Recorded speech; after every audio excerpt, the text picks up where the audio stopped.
Sering merasa telapak kaki kesemutan, seperti digerayangi ribuan semut, terutama di malam hari, atau saat berdiri dari duduk. Kaki terasa lemah, goyang, dan tidak bertenaga untuk melangkah. Bapak dan Ibu, jangan pernah anggap remeh dua sinyal ini. Itu bukan sekadar gejala tua biasa. Itu adalah jeritan minta tolong dari saraf dan otot Anda, yang mungkin sedang kekurangan nutrisi penting. Tenang, solusinya seringkali bukan obat-obatan yang rumit. Solusinya ada di piring makan kita. Di video ini, kita akan bongkar tuntas 6 makanan ajaib yang murah dan mudah dicari untuk membantu mengatasi kesemutan dan kaki lemah. Sebelum kita mulai, saya ingin tahu, keluhan mana yang lebih sering Bapak atau Ibu rasakan? Kesemutan di kaki dan tangan, atau kaki yang terasa lemah? Tulis jawaban Anda di kolom komentar. Ya, sebelum kita membahas daftar makanannya, mari kita resapi sejenak 2 cerita yang sangat umum terjadi di sekitar kita, yang mungkin akan membuat Bapak dan Ibu merasa, ini persis seperti yang saya alami. Pertama, mari kita berkenalan dengan Ibu Wati, seorang nenek berusia 64 tahun yang sangat penyayang. Beliau paling bahagia saat bisa menghabiskan waktu di dapur, memasak hidangan favorit untuk anak dan cucunya. Namun, beberapa bulan terakhir, kebahagiaan itu mulai terganggu. Setiap malam, saat beliau mencoba untuk tidur, telapak kakinya mulai terasa aneh. Awalnya hanya rasa tebal, lama-kelamaan menjadi rasa kesemutan, seperti dialiri listrik kecil. Dan puncaknya, terasa panas seperti terbakar. Rasa tidak nyaman ini membuatnya sulit tidur. Sering bolak-balik mengubah posisi kaki. Siang harinya, saat berdiri terlalu lama untuk memasak, rasa kesemutan itu datang lagi, membuat kakinya terasa tidak napak dengan benar. Beliau mulai takut kehilangan keseimbangan, takut jatuh saat sedang sendirian di rumah. Di tempat lain, ada Pak Heru, seorang pensiunan pegawai negeri berusia 68 tahun, yang dulunya sangat gagah. Beliau selalu menjadi sosok kepala keluarga yang kuat, yang bisa diandalkan untuk segala hal. Namun, akhir-akhir ini, beliau merasa kekuatannya seolah direnggut oleh usia. Berdiri dari kursi sholat, terasa sangat berat. Paha dan betisnya terasa goyah. Menaiki beberapa anak tangga saja, sudah membuat napasnya turinggengga dan kakinya gemetar. Beliau bahkan menolak ajakan cucunya untuk bermain bola di halaman. Bukan karena tidak mau, tapi karena takut kakinya tidak lagi bisa menopang tubuhnya untuk berlari kecil. Dalam diam, Pak Heru merasa sedih. Ia merasa tidak lagi menjadi sosok pria kuat yang bisa melindungi keluarganya. Kisah Ibu Wati dan Pak Heru adalah cerminan dari penderitaan jutaan lansia yang seringkali disimpan dalam diam. Keduanya mengalami 2 masalah berbeda, yang berasal dari akar yang berbeda pula. Mari kita gunakan analogi sederhana untuk memahaminya. Untuk kesemutan neuropati yang dialami Ibu Wati, bayangkan, sistem saraf kita adalah jaringan kabel listrik di dalam sebuah rumah. Kabel-kabel ini terbungkus oleh lapisan isolasi selubung mielin, yang melindungi bagian dalamnya dan memastikan sinyal listrik bisa berjalan lancar dari otak ke seluruh tubuh. Kesemutan, rasa tebal, atau rasa panas terbakar adalah pertanda bahwa ada kabel yang terkelupas atau korsleting. Lapisan isolasinya rusak, sehingga aliran sinyal listriknya menjadi kacau. Untuk kaki lemah sarkopenia yang dialami Pak Heru, bayangkan otot-otot di tubuh kita, terutama di bagian kaki, adalah tiang-tiang penyangga utama dari bangunan rumah kita. Tiang-tiang inilah yang memberikan kekuatan dan stabilitas. Seiring bertambahnya usia, tiang-tiang penyangga ini secara alami bisa mengalami pengeroposan atau penyusutan. Proses inilah yang disebut sarkopenia. Kaki yang lemah dan goyah adalah pertanda bahwa tiang-tiang penyangga rumah tubuh kita sudah mulai rapuh. Kebiasaan harian kita sangat berpengaruh.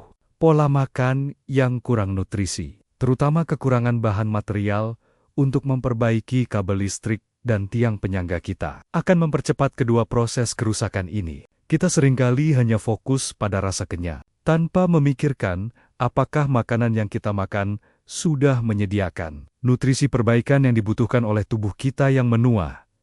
Kisah Pak Heru dan Ibu Wati adalah pengingat yang sangat kuat. Lalu, apa sebenarnya yang menyebabkan kabel listrik saraf kita menjadi korsleting dan tiang penyangga otot kita menjadi keropos seiring bertambahnya usia? Untuk bisa memberikan solusi yang tepat sasaran, kita harus memahami terlebih dahulu akar permasalahannya secara ilmiah. Namun, dengan bahasa yang sederhana, mengapa kesemutan dan kaki lemah begitu sering menghantui para lansia? Mari kita bedah penyebabnya. Di balik kesemutan, kabel listrik saraf yang terganggu, neuropati perifer, istilah medis untuk kesemutan, kebas, atau rasa panas terbakar yang sering dirasakan di tangan dan kaki adalah neuropati perifer. Ini berarti ada kerusakan pada sistem saraf tepi, yaitu jaringan kabel listrik yang membentang dari sumsum tulang belakang hingga ke ujung jari tangan dan kaki. Ada dua penyebab utama. Mengapa kabel-kabel ini bisa korsleting pada lansia? Penyebab 1. Gula darah tinggi diabetes. Ini adalah penyebab nomor 1 dari neuropati di seluruh dunia. Kadar gula yang tinggi dalam darah dalam jangka panjang bekerja seperti zat asam yang sangat korosif. Ia akan merusak pembuluh-pembuluh darah kapiler superhalus yang bertugas memberi makan sel-sel saraf. Saat sel saraf kelaparan karena pasokan darahnya terganggu, ia akan mulai rusak. Selain itu, gula darah tinggi juga secara langsung merusak selubung mielin, yaitu lapisan isolasi karet yang membungkus kabel saraf kita. Saat isolasi ini terkelupas, sinyal listrik menjadi bocor dan kacau, yang kita rasakan sebagai kesemutan, kebas, atau nyeri. Penyebab 2. Kekurangan bahan material perbaikan vitamin B kompleks. Sistem saraf kita membutuhkan pasokan nutrisi spesifik untuk bisa memperbaiki dirinya sendiri. Nutrisi yang paling krusial adalah kelompok vitamin B kompleks, terutama vitamin B1, tiamin, B6, piridoksin, dan B12, kobalamin. Vitamin B1 penting untuk metabolisme energi sel saraf. Vitamin B6 penting untuk produksi neurotransmitter, pembawa pesan antar sel saraf. Vitamin B12 adalah yang paling vital, karena ia berperan langsung dalam pembentukan dan pemeliharaan selubung mielin, si isolasi kabel. Masalahnya, penyerapan vitamin B12 dari makanan cenderung menurun seiring bertambahnya usia. Ditambah lagi, beberapa obat diabetes yang umum dikonsumsi justru dapat mengganggu penyerapannya. Kekurangan vitamin B kompleks akan membuat kabel listrik tubuh kita tidak pernah direnovasi, membiarkannya semakin rapuh dan mudah rusak. Di balik kaki lemah, fenomena penyusutan otot atau sarkopenia berbeda dengan kesemutan yang merupakan masalah saraf. Kaki lemah adalah masalah otot. Istilah medisnya adalah sarkopenia, yang secara harfiah berarti kemiskinan daging. Ini adalah proses alami di mana massa, kekuatan, dan fungsi otot menurun seiring bertambahnya usia. Proses ini dimulai sejak usia 30-an dan akan semakin cepat setelah usia 60 tahun jika tidak diintervensi. Sarkopenia inilah yang menjadi penyebab utama mengapa lansia menjadi lemah. Jalannya melambat, rentan jatuh, dan sulit untuk melakukan aktivitas sederhana seperti bangkit dari kursi. Ada dua penyebab utama mengapa proses ini bisa terjadi begitu cepat. Penyebab 1. Batu bata pembangun yang kurang defisiensi protein. Otot kita terbuat dari protein. Setiap hari, otot kita mengalami proses perombakan dan pembangunan kembali. Untuk bisa membangun otot baru yang kuat, tubuh kita membutuhkan pasokan batu bata yang cukup, yaitu protein dari makanan. Masalahnya, banyak sekali lansia yang asupan protein hariannya sangat kurang. Mungkin karena nafsu makan menurun, kesulitan mengunyah daging, atau pola makan yang didominasi oleh nasi dan bubur saja. Saat pasokan batu bata kurang, sementara proses perombakan terus berjalan, maka bangunan otot kita pun akan semakin menyusut hari demi hari. Penyebab 2. Mandor proyek. Yang tidak ada kurang aktivitas fisik. Asupan protein saja tidak cukup. Tubuh kita hanya akan menggunakan protein itu untuk membangun otot jika ada perintah atau sinyal untuk melakukannya. Sinyal itu adalah aktivitas fisik, terutama latihan yang memberikan beban pada otot latihan ketahanan. Saat kita jarang bergerak dan hanya duduk-duduk saja, kita seolah-olah memberitahu tubuh otot-otot ini tidak lagi dibutuhkan. Silakan dibongkar saja untuk menghemat energi. Kurangnya sinyal inilah yang membuat proyek pembangunan otot berhenti total. Jadi, kesimpulannya sangat jelas. Untuk mengatasi kesemutan, kita butuh nutrisi untuk memperbaiki kabel. Dan untuk mengatasi kaki lemah, kita butuh batu bata dan perintah untuk membangun kembali tiang penyangga setelah mengetahui akar permasalahannya. Sekarang saatnya kita membahas solusinya. Kabar baiknya, solusinya sangat lezat dan bisa kita temukan dengan mudah di dapur atau pasar terdekat. Berikut adalah 6 makanan ajaib yang menyediakan bahan perbaikan untuk saraf dan batu bata. Untuk otot kita, 1. Telur.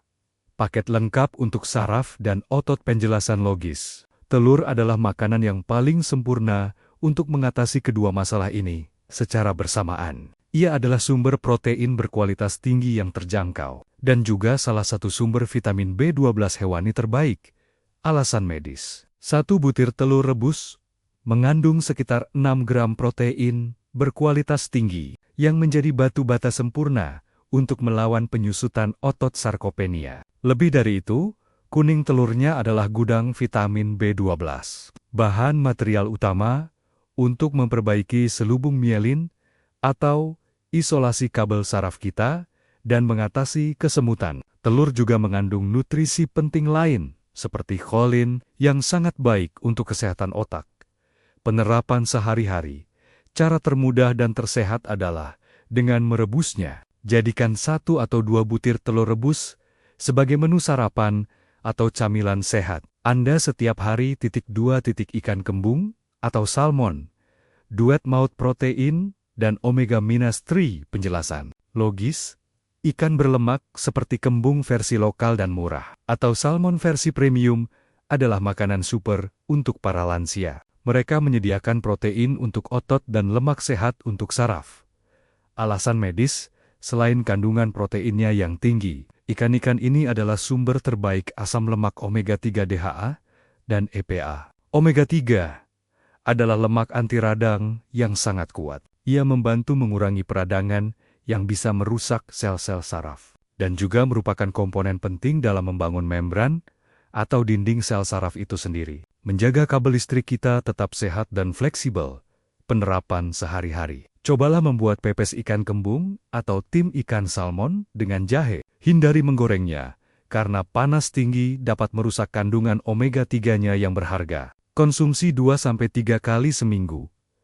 Kalau Bapak dan Ibu suka pembahasan praktis dan solutif seperti ini, jangan ragu untuk menekan tombol subscribe sekarang juga, supaya tidak ketinggalan tips-tips sehat lainnya untuk kita para lansia. 3. Tempe. Keajaiban, fermentasi pembangun otot dan saraf. Penjelasan logis. Tempe adalah kebanggaan kuliner Indonesia dan merupakan salah satu sumber protein nabati terbaik di dunia. Namun, ada satu keajaiban tersembunyi di dalamnya yang jarang diketahui. Alasan medis. Selain kandungan proteinnya yang sangat tinggi dan mudah dicerna, proses fermentasi pada tempe ternyata menghasilkan vitamin B12. Ini adalah sebuah fenomena yang sangat langka, karena vitamin B12 hampir tidak pernah ditemukan pada sumber makanan nabati. Ini menjadikan tempe sebagai satu-satunya sumber protein nabati yang bisa menyediakan batu bata untuk otot sekaligus bahan perbaikan untuk saraf secara bersamaan. Penerapan sehari-hari. Hindari menggoreng tempe hingga kering. Cara terbaik adalah dengan mengolahnya menjadi tempe bacem, orek tempe basah, atau dikukus. 4 alpukat, si pelumas, mesin saraf, dan otot. Penjelasan logis. Buah lembut dan gurih ini adalah sumber lemak sehat dan mineral, elektrolit yang sangat penting untuk fungsi saraf dan otot. Alasan medis. Alpukat sangat kaya akan kalium, potasium, dan magnesium. 2 mineral ini adalah kunci utama dalam proses transmisi sinyal saraf dan kontraksi otot. Kekurangan kalium dan magnesium seringkali menjadi penyebab dari kram otot dan rasa lemas. Selain itu, alpukat juga mengandung berbagai macam vitamin B, termasuk B6 dan folat B9, yang semuanya mendukung kesehatan sistem saraf. Penerapan sehari-hari. Kerok setengah buah alpukat matang dan makan langsung, sebagai camilan sore. Atau jadikan sebagai olesan di atas roti gandum, 5 sayuran hijau gelap, bayam, kale, daun singkong, pabrik folat dan magnesium. Penjelasan logis, jangan pernah meremehkan sayuran berdaun hijau gelap. Mereka adalah pabrik nutrisi mikro yang sangat vital untuk sistem saraf. Alasan medis, sayuran hijau gelap adalah sumber terbaik folat vitamin B9. Folat sangat penting untuk proses perbaikan DNA dan regenerasi sel, termasuk sel-sel saraf. Mereka juga merupakan sumber magnesium yang luar biasa. Mineral relaksasi yang membantu menenangkan sistem saraf dan meredakan ketegangan otot. Penerapan sehari-hari, buatlah sayur bening bayam. Tumis daun singkong jangan terlalu lama, atau masukkan segenggam daun kale ke dalam jus buah. Anda 6. Kacang almond, benteng magnesium, dan vitamin E. Penjelasan logis, segenggam kecil kacang almond adalah camilan padat gizi yang sangat baik untuk melindungi sel-sel saraf kita. Alasan medis, almond adalah salah satu sumber magnesium terbaik yang bisa kita temukan. Selain itu, ia juga sangat kaya akan vitamin E. Vitamin E adalah antioksidan kuat yang larut dalam lemak. Tugas utamanya adalah melindungi membran atau dinding sel yang terbuat dari lemak dari kerusakan akibat radikal bebas. Ini sangat penting untuk melindungi dinding isolasi kabel saraf kita dari proses pengkaratan atau oksidasi. Penerapan sehari-hari. Cukup konsumsi segenggam kecil sekitar 10-15 butir almond mentah yang sudah direndam semalaman agar lebih mudah dicerna sebagai camilan sehat. Tapi hati-hati, Bapak dan Ibu, semangat kita untuk mengonsumsi makanan sehat untuk mengatasi kesemutan dan kaki lemah. Ini bisa sia-sia atau bahkan membingungkan jika kita tidak mengetahui satu jebakan fatal yang seringkali tidak kita sadari. Kejutan ini datang bukan dari makanan, melainkan dari obat-obatan yang mungkin rutin kita konsumsi setiap hari. Banyak lansia yang memiliki kondisi kesehatan seperti diabetes atau kolesterol tinggi dan harus meminum obat secara rutin untuk mengendalikannya. Obat-obatan ini sangat penting dan menyelamatkan nyawa. Namun, ada beberapa jenis obat yang memiliki efek samping mencuri atau mengganggu penyerapan nutrisi-nutrisi penting yang justru kita butuhkan untuk kesehatan saraf dan otot. Ini adalah sebuah dilema yang menyedihkan. Di satu sisi kita minum obat untuk mengatasi satu penyakit.